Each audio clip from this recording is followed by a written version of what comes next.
And just like that, Genshin Impact dropped the most mind-bending story event to date. Or did it? Let's see the riddle of this patch. A girl, Direidyth, from 500 years ago receives proof that the Traveler is searching for their sibling, and yet the Traveler is the one handing that proof to her. In a dream? A memory? But how? How does a key travel through time without a time machine? How does a choice in the present create consequences in the past? This time it's more than tragic Khaenri'ahn lore, it's full paradox, and I'll explain it. In this quest, we meet Direidyth, a girl clearly tied to Khaenri'ah from 500 years ago, shortly before or during the Cataclysm, and we quickly come to see that the Abyss Order is involved nearby. That same order was founded by Clothar Alberich, the father of Caribert, who became the Loom of Fate, which I will return to quickly enough. The Traveler's interactions with Direidyth show that something is wrong. They stood side by side, yet apart, as if they were separated by a sheet of glass too thin to see and too solid to break. As the story unfolds, we speak with her in what seems to be a vision or dream, except we're not just watching, we're talking to her. We hand her a key. We change her future, and then we learn that 500 years ago, our sibling met Direidyth and was shown that very key.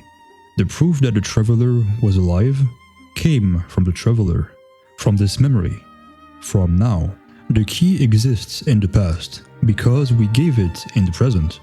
That's not time travel, that's a loop. God, the last thing Genshin lore needed was a time paradox.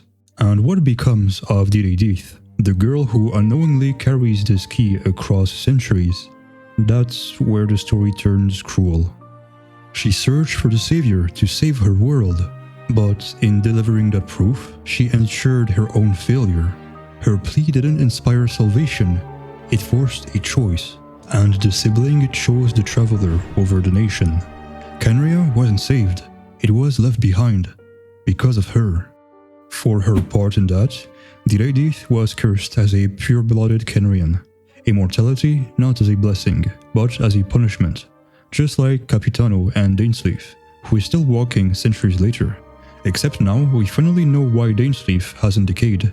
Not skincare, though La Roche-Posay's Hyalu B5 serum does wonders for a knightly complexion, guaranteed results even below helmets. This video isn't sponsored, I'm just chronically bad at monetization. The real reason though, a ring, gifted by his older brother, Vethrfolnir. That ring constantly resets Dainsleif's physical state, halting the slow rot of the curse. His body never decays, but his mind, that's still eroding, day by day. Vethrfolnir, by the way, absolutely deserves his own topic on a future video about Khaenri'ah, with what this Kirk story quest dropped. Not as fortunate, Direidyth still decayed over 500 years. Her body twisted into that of a hilichurl, her mind eroded, her purpose forgotten. Yet somehow, she still held onto that key. Even 500 years later, she wandered with it in hand, not knowing why or what it meant. The proof of the loop, clutched by the one soul most broken by it. She didn't just fail to change fate, she became its echo. To understand how this is possible, I need to talk about the Loom of Fate. It was once tied to Caribert and the Abyss Order's dream of remaking Destiny, and it has evolved into a ley line-based super device, capable of weaving new ley lines into the planet, overriding the restrictions set by the Heavenly Principles for Outlanders.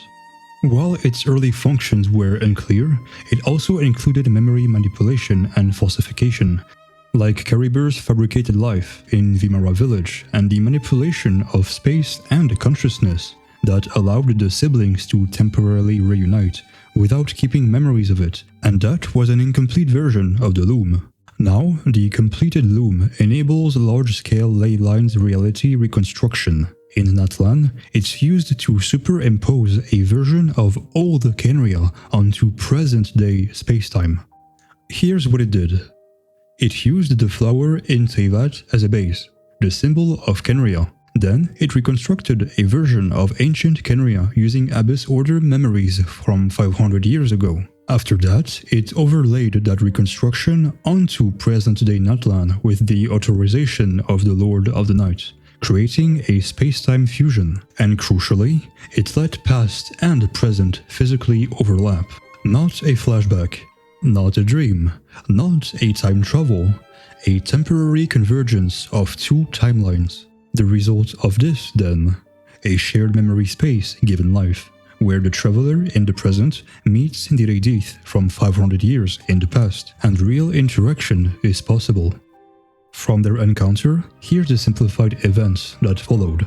500 years ago, Direidyth shows the sibling a key to the hibernation chamber. That moment motivates them to find the traveler and leave Kenria behind. But Direidyth only had the key because the traveler gave it to her just now. And she could only meet the traveler just now because the sibling recreated that memory using the loom.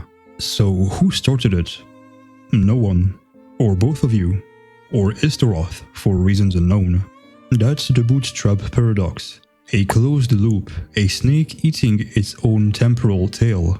The key to the hibernation chamber has no origin.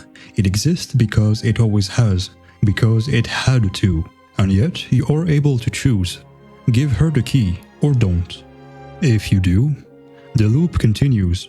The past stays the same. The sibling receives proof. The tragedy unfolds.